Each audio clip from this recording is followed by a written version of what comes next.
धन्यवाद अलका जी। मैं देख रही हूँ कि हमें सुनने के लिए जितने हम लोग बचे हुए हैं, मंच पे कुछ उतने ही यहाँ दीर्घा में भी हैं, क्योंकि दीप्ति जी आई और सारी दीप्ति अपने साथ लेकर चली गई। तो कविता का अपना ग्लैमर तो जो है वो तो है ही, उसके साथ साथ जब फिल्म का ग्लैमर जुड़ जाता है तो कविता का प्रवाह हॉल के बाहर अधिक हो जाता है।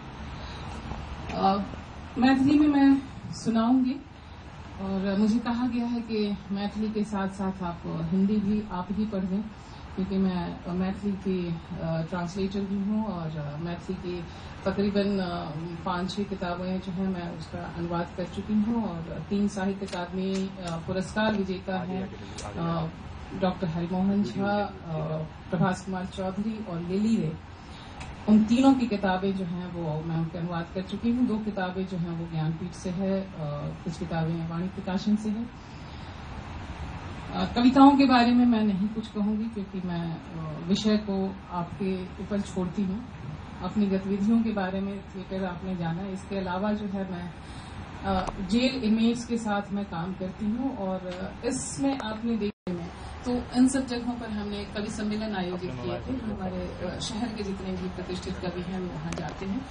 संगनी थी, उनके साथ हमने साक्षात्कार किया और उन लोगों ने अपनी कविताएं यहाँ सुनाई थी। कुछ मराठी में सुनाई, कुछ हिंदी में सुनाई थी, कुछ इंग्लिश में थी। तो उन सब का एक रविंद्र जी ने हमें कहा, तुमने कहा कि जब आप हाशिए उलांघते स्त्री की बात कर रही हैं तो उन स्त्रियों की बात तो अवश्य की जानी चाहिए जो ऐसे विपरीत परिस्थिति में भी कविताओं और अपनी सृजनात्मकता बचाए रखती हैं और जेल की विषम धिया सब जन्मे छथि बढ़ियो जाइ छथि खड़ कास जकाँ। धिया सब जन्मे छथि बढ़ियो जाइ छथि खड़ कास जकाँ। नहीं राखै छथि कोनो अभिलाषा, नहीं राखै छथि कोनो अभिलाषा। सपना झुलुआत बाग बगीचा।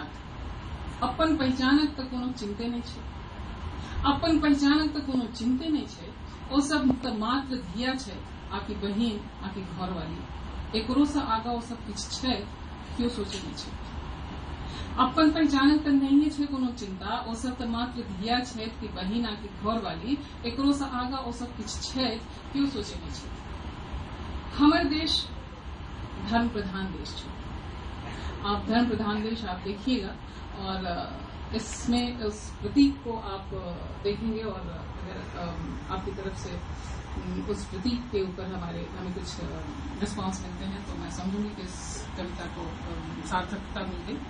हमर देश धर्म प्रधान देश, एतऽ धिया सब होइ छथि देवी, आ देवी तऽ नीक लागै छथि देवीए के देश में। डॉक्टरों सब होइ छथि आस्तिक।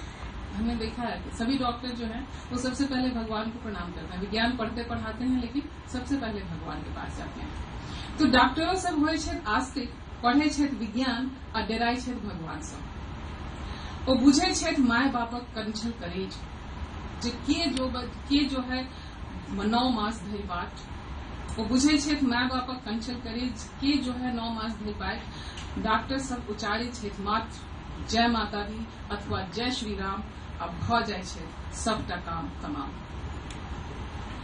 इसका हिंदी मैं पढ़ देती हूँ। बेटियां जन्मती हैं, बेटियां जन्मती हैं, बढ़ भी जाती हैं खर पतवार से। नहीं रखती कोई इच्छा सपनों की, झूलों की, बाग की, बगीचों की। बेटियां जन्मती हैं, बढ़ भी जाती हैं खर पतवार से। नहीं रखती कोई इच्छा सपनों की, झूलों की, बाग की, बगीचों की। अपनी पहचान की तो है ही नहीं कोई चिंता, अपनी पहचान की तो है ही नहीं कोई चिंता। वे तो बस बेटी हैं या बहन या बीवी, इसके आगे भी वे कुछ हैं कोई नहीं है सोचता। इसके आगे भी वो कुछ है कोई ये नहीं सोचता। हमारा देश धर्म प्रधान देश है, हमारा देश धर्म प्रधान देश है। यहाँ बेटियां होती हैं देवियां, यहाँ बेटियां होती हैं देवियां, और देवियां अच्छी लगती हैं देवियों के देश में। डॉक्टर भी होते हैं आस्तिक, पढ़ते हैं विज्ञान और डरते हैं भगवान से। वे समझते हैं माँ बाप की उत्सुकता, कौन करे 9 महीने तक प्रतीक्षा। वे समझते हैं माँ बाप की उत्सुकता, कौन करे 9 महीने तक प्रतीक्षा। डॉक्टर तो सिर्फ उचारते हैं जय माता दी या जय श्री राम और हो जाते हैं फिर सारे काम तमाम।